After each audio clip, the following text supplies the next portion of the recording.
Good afternoon. I'm Amin Carlos. You're watching News on 2. The study to reduce or remove the sales and service tax, SST, on several types of products is expected to be fully completed by the end of the year. Finance Minister Lim Guan Eng said the study on whether the Customs Department would exempt tax on a certain product should be in-depth as it has very wide implications. Lim said the government would continue to listen to proposals and views of the people on SST in the effort to improve the effectiveness of its implementation, which came into force on September 1st. Ini SST adalah satu sistem percukaian yang lama, dia bukan yang baru. So sepatutnya tidak ada masalah besar lah. Tapi tentulah mungkin skop berlainan sikit. Lebih banyak barangan dikecualikan kalau berbanding dengan dulu. He said this to reporters after attending an SST briefing with the finance minister at a hotel in Kuching, Sarawak last night. On the appointment of special SST officers in each state, as he proposed, Lim said they would be appointed from among customs officers and with wide experiences on SST besides the state customs director. He said the officer would act as a spokesman to provide information on SST. The Finance Ministry has called on telecommunication companies to abide by its rule that all prepaid mobile phone reloads are exempted from the sales and service tax, SST, effective today. Now, the exemption is based on Section 34, subsection 3, subsection A of the Service Tax Act 2018.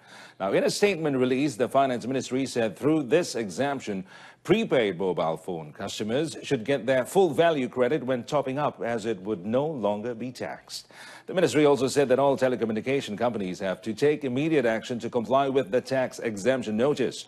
The statement further noted that Finance Minister Lim Guan Eng had already notified telecommunication companies supplying prepaid mobile phone services to Malaysians of the exemption, but it was issuing the notice to ensure the directive was complied with.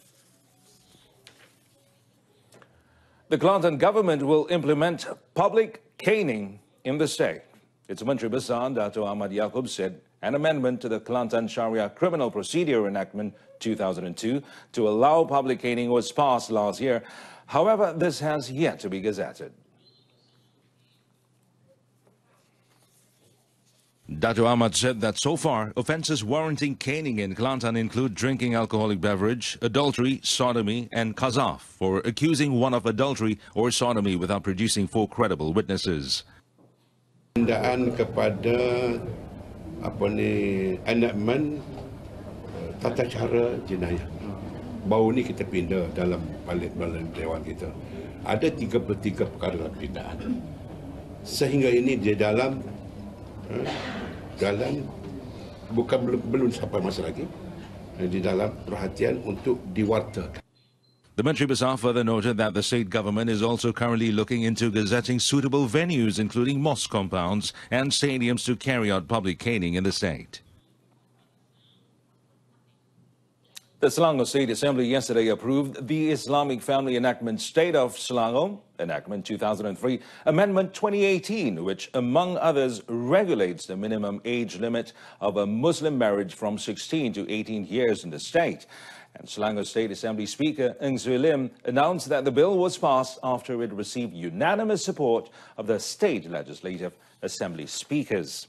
Now, Selangor Menteri Besar Amiruddin Shari, presenting the motion, said the bill was also amended, allowing the marriage of girls under the age of 18 if they did not conflict with the Sharia law, which also safeguarded their welfare. Now, he said the allocation was also in line with the interpretation of children under the Child Act 2001, Act 611, which states that a child is a person under 18 years of age.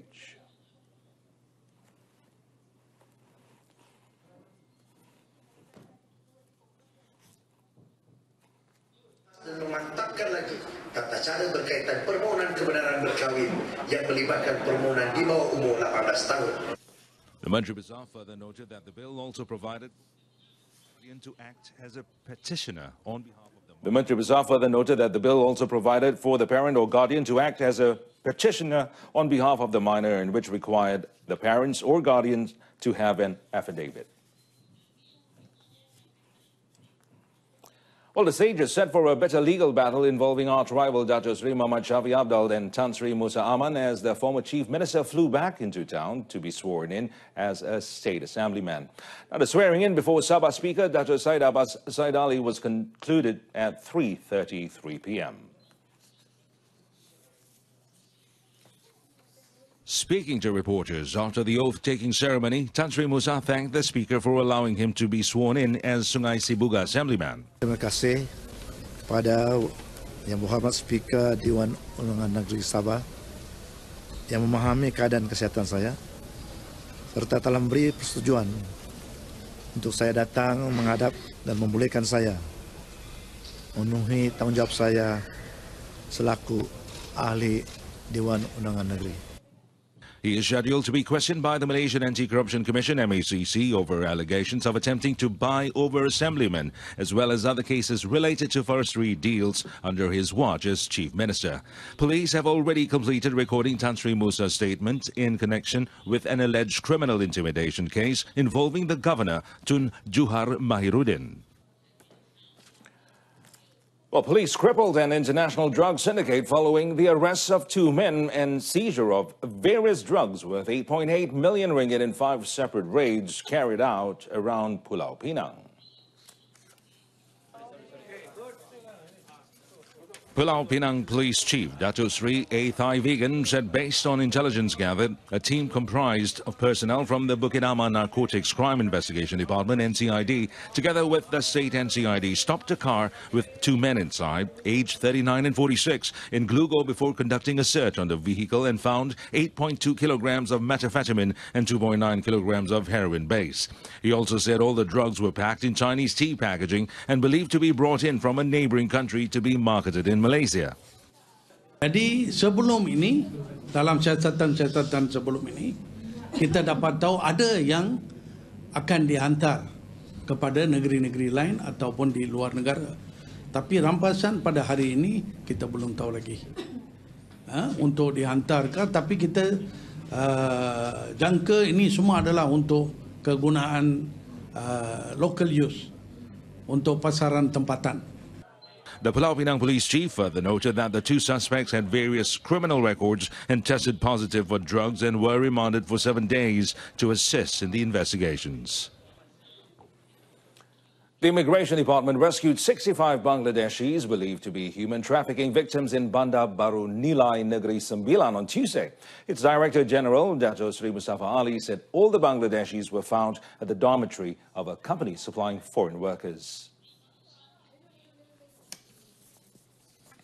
Briefing reporters yesterday, he said preliminary investigations found that these workers were most likely manipulated by the company. They have not been paid their salaries for 3 to 5 months, but were instead given loans from 300 and 500 ringgit. Saya telah memberi arahan supaya akaun dan juga aset syarikat ini dibekukan serta-merta. Tindakan ini dilakukan bagi memastikan semua ini menjadi ketetapan bahawa penguatkuasaan undang-undang kita jalankan dengan tegas, tanpa kompromi. Kerana kita betul nakkan pekerja asing, tetapi apabila mereka cuba diperdagangkan terutama oleh warga tempatan, maka perkara ini tidak akan kita benarkan. Dato Sri Muzaffar said the department also detained 2 members of the company's board of directors, both aged 51, to facilitate investigations. The department also seized 377 passports, mainly Bangladeshi, 61 types of documents related to the case, such as contracts, payment vouchers, and records pertaining to the companies dealing with the Home Ministry. The case is investigated under the Immigration Act 1959-63, the Passport Act 1966, and the Anti-Trafficking in Persons and Anti-Smuggling of Migrants Act 2007.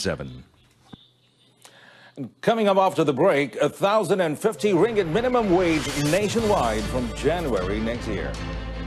With us, the government will implement a standardized new minimum wage of 1,050 ringgit a month, or 5 ringgit 5 cent per hour nationwide, including Sabah and Sarawak, from January 1st next year. Now, the announcement was made by the Prime Minister's office, PMO. PMO in a statement said that the decision was made after considering the recommendations from the National Wages Consultative Council, or MPGN, on the review of the Minimum Wages Order 2016.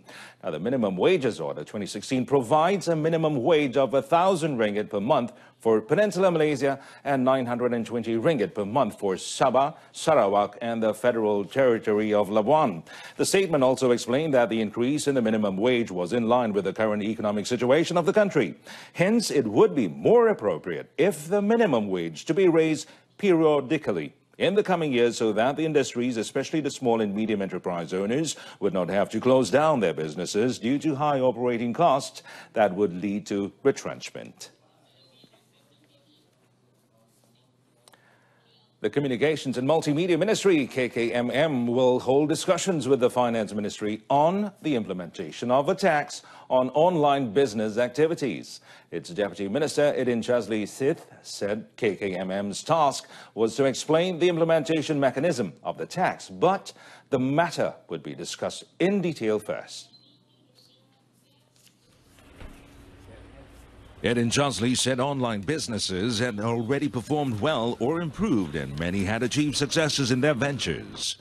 Saya percaya sebab perniagaan online ini pun dah menunjukkan prestasi ataupun peningkatan yang baik dan ramai yang dah berjaya dalam perniagaan online ini dan bukan menjadi satu perkara yang salah ataupun membebankan untuk mereka kembali menyumbang dan sumbangan ini adalah sebahagian daripada kontribusi untuk meningkatkan pertumbuhan ekonomi.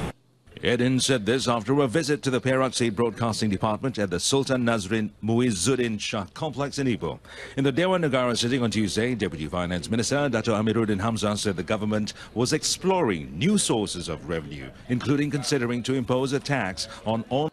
And that concludes this afternoon's News on 2. In our top story, landslides after a powerful quake hits Japan's Hokkaido. Join Mohana Priya at 7 this evening. I'm Amin Carlos. Thanks for watching.